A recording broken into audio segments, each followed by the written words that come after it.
হাদি হত্যার বিচার চাওয়া মোসাব্বিরের গায়েব হওয়া, ফোনে কার গোপন ভিডিও ছিল, রিমান্ডে কিলিং মিশনের আসল মাস্টারমাইন্ডের পরিচয় ফাঁস।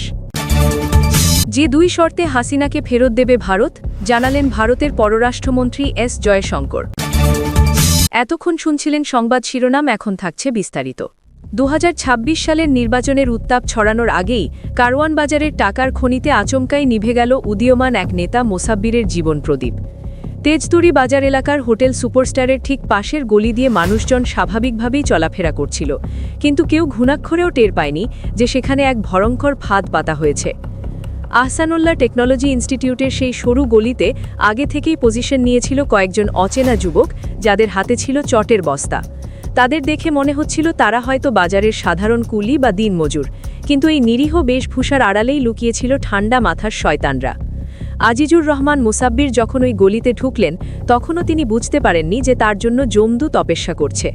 কোনো কথা নেই বা কোনো হুঙ্কার নেই, বরং টার্গেট রেঞ্জে আসার মুহূর্তেই শুরু হয় আসল অ্যাকশন। পরপর 5টি ফায়ার, আর তাতেই মাটিতে লুটিয়ে পড়েন একসময়ের দাপুটে এই নেতা। এই পুরো অপারেশনের স্টাইল দেখে তদন্তকারীরা রীতিমতো অবাক, কারণ এটি কোনো ছিচকে মাস্তানের কাজ ছিল না। অ্যাকশনের চরম উত্তেজনার মুহূর্তেও শুটারদের হাত 1 সেকেন্ডের জন্যও কাঁপেনি, যা প্রমাণ করে এই শুটাররা ছিল হাই প্রোফাইল ট্রেন্ড। মুসাব্বিরের পেটে এবং হাতে বিদ্ধ হওয়া প্রতিটি বুলেট এটাই বুঝিয়ে দেয় যে তারা জানত ঠিক কোথায় হেড করলে গেম ওভার হবে। ঘটনাস্থলে মুসাব্বিরের সাথে থাকা তেজগাঁও থানার ভ্যান শ্রমিক ইউনিয়নের সাধারণ সম্পাদক আবু সুফিয়ান ব্যাপারী মাসুবও হামলাকারীদের হাত থেকে রেহাই পাননি এবং তিনিও গুলিবিদ্ধ হয়ে রাস্তায় পড়ে যান। মাত্র কয়েক মিনিটের মধ্যে পুরো মিশন কমপ্লিট করে হাওয়ার বেগে গায়েব হয়ে যায় সেই অপারেশন কারিগররা, এবং পেছনে রেখে যায় শুধুই বারুদের গন্ধ। স্থানীয় লোকজন যখন ছুটে আসে, ততক্ষণে সব শেষ হয়ে গেছে। পরবর্তীতে মুসাব্বিরকে দ্রুত হাসপাতালে নেওয়া হলে ডাক্তাররা তাকে মৃত ঘোষণা করেন। তবে এই ঘটনার আসল রহস্য বের করতে হলে আমাদের একটু পেছনে ফিরে তাকাতে হবে ও মুসাব্বিরের অতীত জীবনের ফাইলটা খুলতে হবে। কে ছিলেন এই আজিজুর রহমান মুসাব্বির, আর কেনই বা তাকে নির্বাচনের ঠিক আগ মুহূর্তে এভাবে মাইনাস করে দেওয়া হলো? আদতে শরীয়তপুরের ছেলে হলেও মুসাব্বিরের বেড়ে ওঠা এবং রাজনীতির হাতেখড়ি এই তেজগাঁও ও কারওয়ান বাজার এলাকাতেই। তার বাবা খলিলুর রহমান একসময় এফডিসিতে চাকরি করতেন এবং কারওয়ান বাজারে তাদের জুতোর দোকান থাকায় এই এলাকার প্রতিটি অলিগলি তার নখদর্পণে ছিল। স্বেচ্ছাসেবক দলের নেতা হিসেবে তিনি ছিলেন বিএনপির রাজনীতির মাঠের এক পরিচিত মুখ এবং বেশ প্রভাবশালী। তবে তার এই রাজনীতির রাস্তা কখনোই মসৃণ ছিল না, বরং গত 15 বছর আওয়ামী লীগ শাসনামলে তিনি ছিলেন পুলিশের হিটলিস্টে। একের পর এক মামলা আর জেরখাটা ছিল তার নিত্যদিনের রুটিন। পাশাপাশি তাকে দমিয়ে রাখতে একাধিকবার কারাগারে পাঠানো হয়েছে, এমনকি তার জীবনে গুম হওয়ার মতো ভয়ঙ্কর চ্যাপ্টারও যোগ হয়েছিল বলে শোনা যায়। এত কিছুর পরেও 5ই অগাস্ট 2024-এর পট পরিবর্তনের পর তিনি আবার নতুন দমে মাঠে নামেন এবং এলাকা গোছাতে শুরু করেন। সামনেই 2026 সালের 12ই ফেব্রুয়ারি জাতীয় নির্বাচন, এবং এই নির্বাচনে তিনি তেজগাঁও এলাকা থেকে দলের হয়ে বড় কোনো পজিশনে যাবেন এমনটাই শোনা যাচ্ছিল।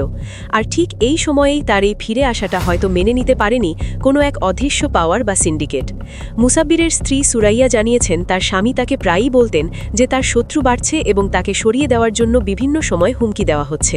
কিন্তু কারা এই হুমকি দিচ্ছিল বা কাদের চোখের বালি হয়ে দাঁড়িয়েছিলেন তিনি, সেই নামগুলো হয়তো পরিবারের সেফটির কথা ভেবেই কখনো বলেননি।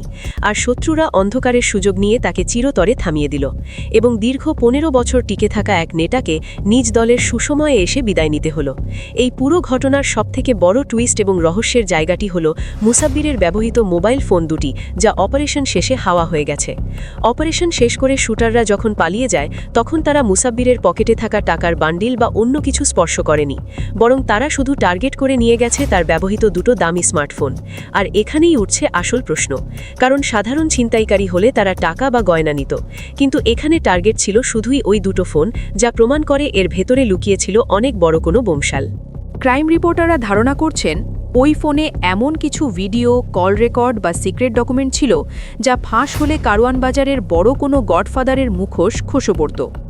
স্ত্রী সুরাইয়া বলেছেন, মুসাব্বির জানতেন তার শত্রু কারা, কিন্তু নাম বলতেন না।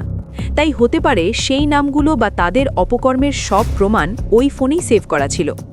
হয়তো কোনো হোয়াটসঅ্যাপ চ্যাট বা ভয়েস রেকর্ড ছিল যা পাবলিক হলে অনেক বড় কোনো সিন্ডিকেটের 12টা বেজে যেত।